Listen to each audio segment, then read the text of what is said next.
구독, 좋아요, 알림 설정, 노 프로그램이죠? 자, 학생 여러분 반갑습니다. 2번입니다.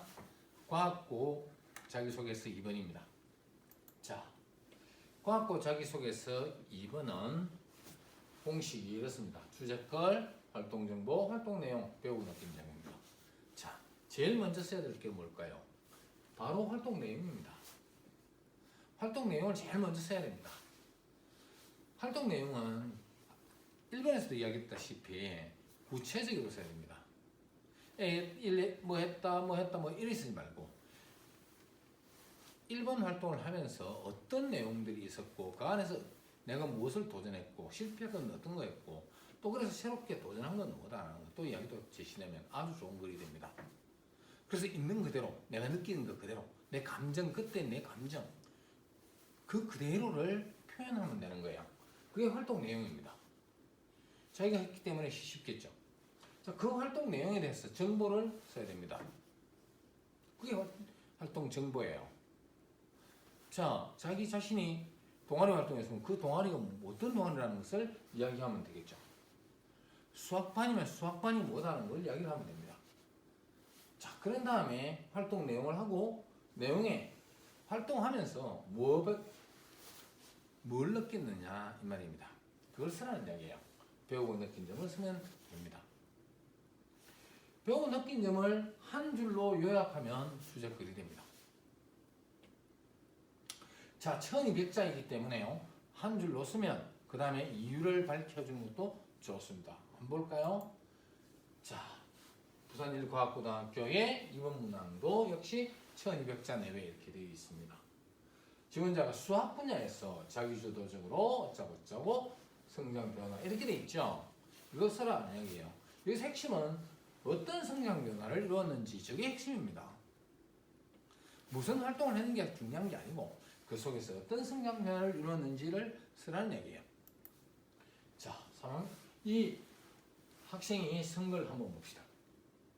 자, 이 보니까 이 학생은 한 4개 정도로 쓴 것 같아요. 그죠? 첫 번째 1학년 때 UCC 제작이 있었고요.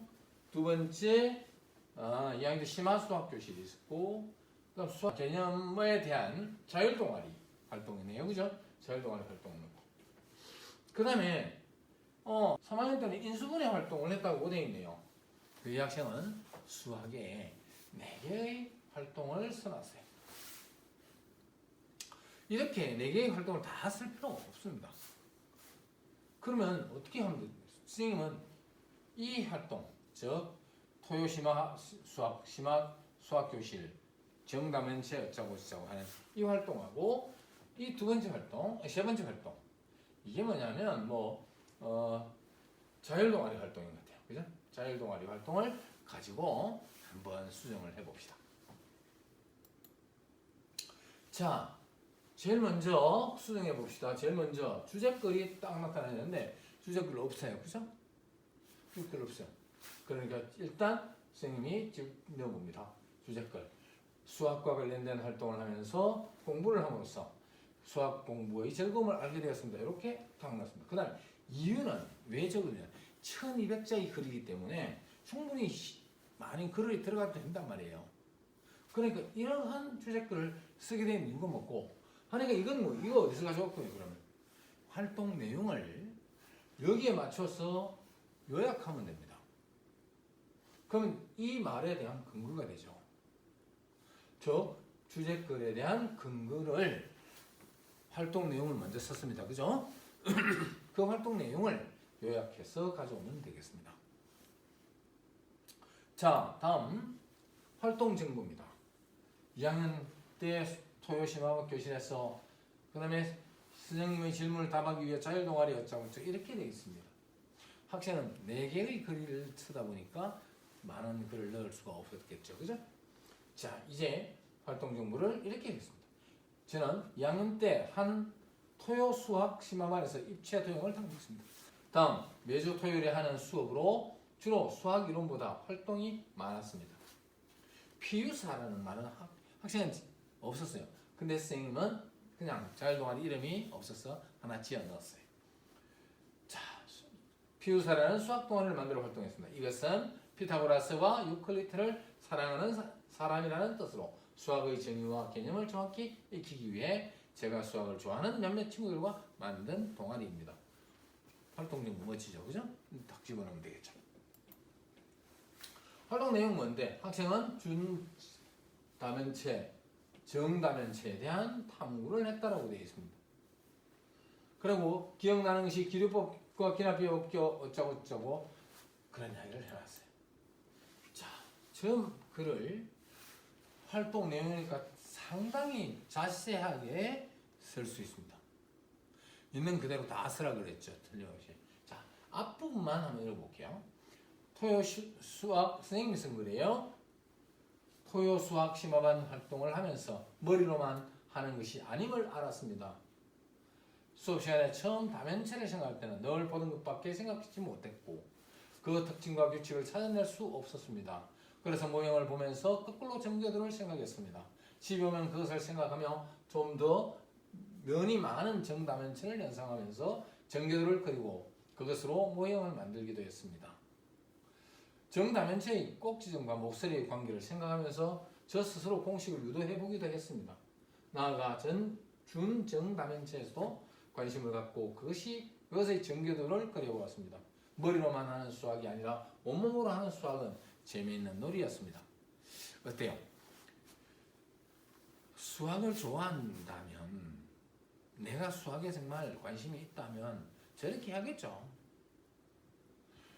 내가 수학반에서 정말 관심을 가지고 했다면 머릿속은 온통 수학으로 가득 차 있을 거란 말이에요.